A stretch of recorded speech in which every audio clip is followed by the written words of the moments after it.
A paz do Senhor Jesus, povo de Deus. Eu sou a pastora Yara Gomes e graças a Deus já estamos concluindo hoje a leitura das cartas enviadas às 7 igrejas da Ásia Menor. Hoje iremos ler a última carta que o apóstolo João enviou à igreja de Laodiceia com a mensagem de Jesus Cristo, uma mensagem dura e de muita repreensão para aquela igreja. Aleluia! Abram vossas Bíblias no livro de Apocalipse, capítulo 3, e o versículo 14 em diante. Vamos ler esta carta. Ao anjo da igreja em Laodiceia escreve, diz o Senhor ao apóstolo João: estas coisas diz o Amém, a testemunha fiel e verdadeira, o princípio da criação de Deus. Conheço as tuas obras, que nem és frio, nem quente. Quem dera fosses frio ou quente. Assim, porque és morno, e nem és quente, nem frio, estou a ponto de vomitar-te da minha boca. Pois dizes, estou rico e abastado, e não preciso de coisa alguma, e nem sabes que tu és infeliz, sim, miserável, pobre, cego e nu. Aconselho-te que de mim compres ouro refinado pelo fogo para te enriqueceres, vestiduras brancas para te vestires, a fim de que não seja manifesta a vergonha da tua nudez, e colírio para ungires os olhos, a fim de que vejas. Eu repreendo e disciplino a quantos amo. Sê, pois, zeloso e arrepende-te. Eis que estou à porta e bato. Se alguém ouvir a minha voz e abrir a porta, entrarei em sua casa e cearei com ele e ele comigo. Ao vencedor, dar-lhe-ei sentar-se comigo no meu trono, assim como também eu venci e me sentei com meu Pai no seu trono. Quem tem ouvidos, ouça o que o Espírito diz às igrejas. Louvado seja o nome do Senhor. Que repreensão, né? Que essa igreja recebeu. E a gente vai entender por quê. Veja só, a igreja de Laodiceia, né? Ela era formada por pessoas que moravam nesta cidade. Esta cidade, ela tinha era muito próspera, era muito rica, né? Todos os moradores daquela cidade, eles tinham uma vida realmente de abastança financeira. E essa abastança financeira afastou eles da vida espiritual. Eles tornaram-se ricos e prósperos materialmente, mas espiritualmente tornaram-se miseráveis. Por quê? A soberba e o orgulho de não ter necessidade alguma material tornou eles crentes mornos. Ou seja, são aqueles crentes que estão dentro da igreja, aleluia, louvado seja Deus, cocheando em dois pensamentos. A era da igreja de Laodiceia é a era da igreja de hoje, aleluia, louvado seja Deus. Estou falando aqui para vocês, em nome de Jesus Cristo, aleluia, que foi quem me incumbiu de passar esta mensagem e dizer para todos aqueles que estão nessa condição aqui, a condição de crente morno, a condição de cristão que nem é quente nem é frio, e que causa um dissabor muito grande ao paladar divino. E quando esse dissabor, ele chega ao paladar divino, Deus tem desejo de vomitar. Preste atenção a essa expressão, não é? Deus se apresenta aqui como a testemunha fiel e verdadeira, o princípio da criação de Deus. Tá? Então ele conhece todas as coisas, ele sabe todas as coisas, ele nos conhece, ele sabe o quanto zeloso nós somos com a nossa vida espiritual ou não. Ele sabe quando estamos fingindo diante dele. Ele sabe quando estamos enganando e roubando e matando e destruindo pessoas, fazendo as obras de Satanás crescerem, ao invés de fazermos com que a obra salvadora seja crescente e multiplicadora nas nossas vidas e na vida das pessoas que nos cercam, porque é para isso que estamos aqui, para divulgar e difundir a mensagem de Jesus Cristo, glorificar o nome dele, adorar a ele de todo o nosso coração e reconhecer as nossas imperfeições diante do Senhor, porque, aleluia, ele diz que nós somos imperfeitos, mas ele nos escolheu para a sua grande obra e nós temos que reconhecer nossas imperfeições, ou seja, temos que reconhecer que somos pecadores e nos arrependermos todos os dias de nossas imperfeições, vicissitudes, aleluia, e buscarmos cada vez mais ao Senhor para que possamos chegar ao seu paladar, aleluia, ter um paladar na boca dele agradável. Eita, rabaste canta, labarai. O cheiro agradável, não é, da nossa oração, da nossa adoração, chega às suas narinas. Mas o paladar que ele, eita, rabaste canta, tem com essa nossa vida espiritual tem que ser também muito agradável, porque senão ele nos vomita. E ele avisa que aqueles que ele vomitar, ou seja, ele não vai levar para o reino dele. Ele não vai salvar, ele não vai levar cargas de Satanás para o reino dos céus, porque acabou-se o tempo. Na era do dilúvio, Satanás entrou na arca. Ei, alabalabas, te canta, aleluia. Mas na era, eita Deus, do milênio, na era da segunda vinda de Cristo, quando Deus vier para julgar vivos e mortos, os crentes, aqueles que eita, viveram na falsidade, viveram na iniquidade, viveram enganando pessoas, abandonaram seu primeiro amor, estão aí adorando a deuses estranhos, estão aí com falsas doutrinas, na idolatria, carregados de falsidades e mentiras. Esta igreja, ela será vomitada da boca de Deus, porque ele não aceita crente falso, crente morno, crente que não se decide, crente que está na igreja, aleluia, oferecendo cultos, mentirosos, falsos. Isso não é um crente, isso não é um cristão zeloso e sincero diante do Senhor, apenas um falso, um pobre, miserável, nu, por mais rico que esteja, por melhor que esteja a sua vida material, e você queira transparecer que Deus tem lhe abençoado, que Deus tem feito bênçãos na sua vida, dado bênçãos espirituais e materiais para a sua vida. Não é assim que ele vê. Ele está vendo que você está enganando pessoas, que você está roubando, matando e destruindo a fé das pessoas. Você está se aproveitando das pessoas, de tudo que elas têm, para poder enriquecer-se a si mesmo e depois dizer: não preciso de nada.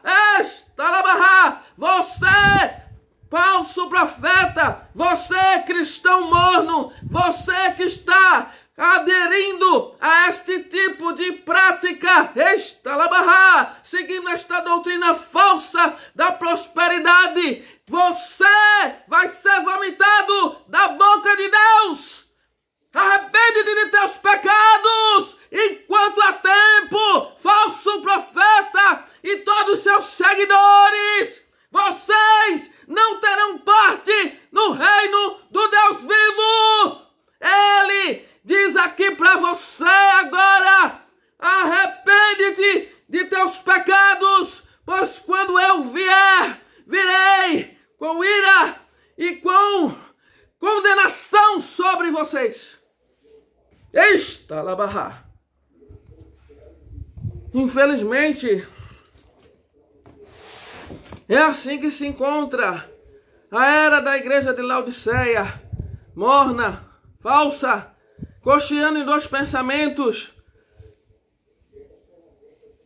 Vou contar para vocês o que era A cidade de Laodiceia era uma cidade próspera, eles tinham orgulho de ver que até a própria ciência, a medicina, ela era uma coisa muito desenvolvida para a sua época. Estava muito além, né? A medicina lá, ela se especializou na parte oftalmológica. Eles inventaram um colírio muito eficaz para essa área e se vangloriavam disso, porque eram prósperos, porque era uma cidade muito desenvolvida, muito além do seu tempo, da sua época, né? Mas a água, né, a fonte da água que vinha de lá, que era um duto que passava água, e quando chegava lá, a água estava morna, a água estava insalubre, né? Ela era bem irrigada, mas o processo de irrigação, quando chegava a água até a cidade de Laodiceia, o canal que fazia isso tinha um processo que deixava a água insalubre, porque ela vinha morna, ela nem vinha quente nem vinha fria, ela era morna. E quando chegava até as pessoas, o gosto que essa água produzia era desagradável e ninguém conseguia beber, pois tinha vontade de vomitar. Deus fala exatamente sobre o que está provocando, aliás, a origem de todo o orgulho daqueles cristãos daquela cidade. A prosperidade da sua cidade. Eu sou da cidade de Laodiceia. Você sabe que a minha cidade, ela é uma das cidades mais desenvolvidas, tanto no campo da ciência, como no campo da indústria, como no comércio, né? A nossa cidade, ela é irrigada por uma água que vem de um duto, eita, harabastecanta, que nós construímos. Nós tivemos o cuidado para não termos falta de água, não termos necessidade alguma. Nossa cidade é muito bem estruturada financeiramente, economicamente, politicamente, essas coisas que sobem a cabeça das pessoas, né? O poder. Eu tenho isso, eu sou aquilo outro, eu, sabe? Não é pecado você, né, se profissionalizar e ser alguma coisa, né? Pelo contrário, é necessário que a gente esteja sempre se capacitando, se intelectualizando, se informando. E se tiver que obter diplomas, tenha. Mas isso é para a glória de Deus. É para que você possa desenvolver melhor a sua atividade espiritual, com melhor entendimento cognitivo e espiritual, de entendimento espiritual. Tanto cognitivo e tal, porque Deus, na sua palavra, diz aqui, parece que é na carta aos Efésios, que você não pode se comportar de modo espiritual se você lê e não consegue interpretar e entender o que está lendo. Deus também precisa ser entendido na sua palavra. Ora, se você, a sua parte cognitiva não consegue compreender, você só depende do espiritual, né? Você está propenso a confundir-se com Satanás. Satanás vai se aproveitar da sua falta de sabedoria cognitiva e vai de vez em quando atrapalhar a sua interpretação espiritual das coisas, porque ele faz isso. Quando a gente é muito dado à oração, por exemplo, que a gente está ali num propósito, se ajoelha e tal, Satanás começa a colocar atrapalhos, e a gente batendo na porta, o telefone tocando, o refrigerador dispara, né? Alguém chega e chama para tirar você da sua concentração. Por que não? Na sua vida espiritual, no modo de você interpretar as coisas. Então é necessário que a gente se capacite sim, que a gente se informe, que a gente estude. Não tem problema nenhum nisso. Desde que seja para se dedicar às coisas do Senhor. Né? Para entender como se comportar, né, dentro da palavra, nas veredas da palavra. Não tem problema nenhum, mas eles se orgulhavam, né, de que enxergavam melhor por causa do colírio que produziam, não é? Que eles eram ricos porque a sua água, a sua cidade era uma cidade que não faltava água, no entanto a água não prestava nem para beber. Tá certo? O paladar era péssimo e assim era a vida espiritual deles. Por isso que Deus referenciou na sua palavra, colírio, ali aqui, ó, coloca: aconselho que de mim compres ouro refinado, porque eu estou rico. O ouro refinado de Deus é o ouro do Espírito Santo. Busque do Senhor, né, encher-se da riqueza espiritual do reino de Deus, ou seja, a unção do Espírito Santo, o batismo, né, as direções espirituais, todos os dias. Isso é uma pessoa rica. Essa pessoa é uma pessoa rica, essa pessoa que busca o reino de Deus e sua justiça, porque aí as suas riquezas, as riquezas do reino sobrevirá sobre a sua vida. E as riquezas que Deus se refere aqui são espirituais, porque eles eram ricos materialmente, mas eram pobres. Então Deus aconselha aqui, ó: aconselho que de mim compre ouro refinado pelo fogo para te enriqueceres. Certo? Fogo do Espírito Santo, que não tinham. Eram vazios. Deus considerava crente morno, nem frio nem quente, porque o frio está lá fora, não sabe de nada, né? Já se define, sou frio. E o quente está lá, ali, zeloso, trabalhando para Jesus, sentindo, louvando, adorando, fazendo e vivendo as obras de Deus, a palavra de Deus. Eles não. Aí tem vestiduras brancas para te vestires. Vestiduras brancas é o caráter do cristão, né? Que tem que ser de vestiduras brancas, ou seja, você tem que ter um caráter espiritual, né, de Cristo. Não é fingir que é de Cristo e na verdade ser de Satanás, não, porque Deus, ele está dizendo aqui, a fim de que não seja manifesta a vergonha da tua nudez, né? Deus, quando vê crente falso se fazendo passar por crente que tem vestiduras brancas, o Senhor manda dizer que vai envergonhar mais uma vez, porque vocês estão fazendo as obras do maligno. Não adianta fingir, não adianta fazer teatro, não adianta fazer nada, grandes festas, grandes cultos, isso, aquilo outro, porque Deus vai abater, vai envergonhar, enquanto vocês não se arrependerem, não forem sinceros diante do Senhor. Vou continuar. E colírio para ungires os teus olhos. Eita Deus. A fim de que vejas. Né? O colírio de Deus, né, é a palavra dele. A sã doutrina. Sem mistura. Né? Sem Jezabel estar se envolvendo na liderança do pastor da igreja. Aleluia. Sem gente e lideranças e falsos profetas profetizando toda sorte de bênçãos numa falsa doutrina de prosperidade, mas que leva o povo à idolatria, que leva o povo a pecar e a entender o evangelho de Jesus Cristo de modo distorcido. Na Bíblia não está escrito que ninguém vai ser milionário porque está servindo a Cristo. A riqueza que Deus promete para as nossas vidas é a salvação e a vida eterna. É o nosso procedimento espiritual, na nossa maneira de viver no dia a dia. Todas as coisas que as igrejas nas suas eras passadas de Éfeso a Laodiceia se resumem nos dias de hoje. A ambição, o olho grande, a cobiça que tomou conta de líderes que fundam denominações e denominações por aí para retirar o dinheiro das pessoas, para roubar a boa-fé das pessoas, para destruir os profetas e profetisas de Deus e sua unção, mas isso ele não tem poder para isso. Nenhum deles tem poder para isso. Então, o recado está dado, falsos profetas e seus seguidores.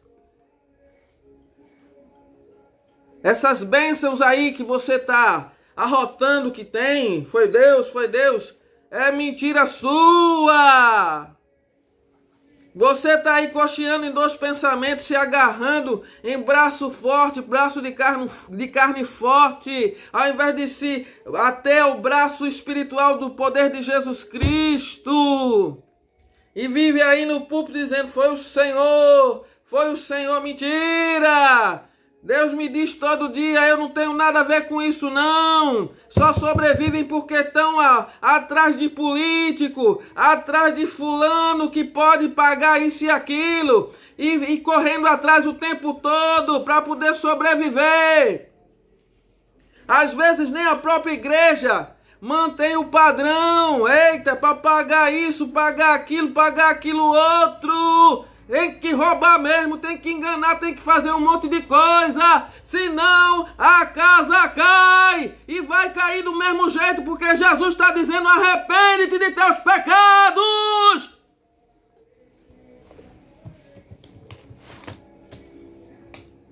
Senão vomitar-te-ei da minha boca, diz o Senhor dos Exércitos. Que Deus abençoe a todos vocês, em nome de Jesus. Você, meu irmão e minha irmã, não se engane. Viu? Não se engane com falsos profetas, falsas doutrinas. Pessoas que já demonstraram com muitas coisas que já fizeram e fazem por debaixo do pano. Teatro na igreja. Deus não está precisando de ator lá no céu, não.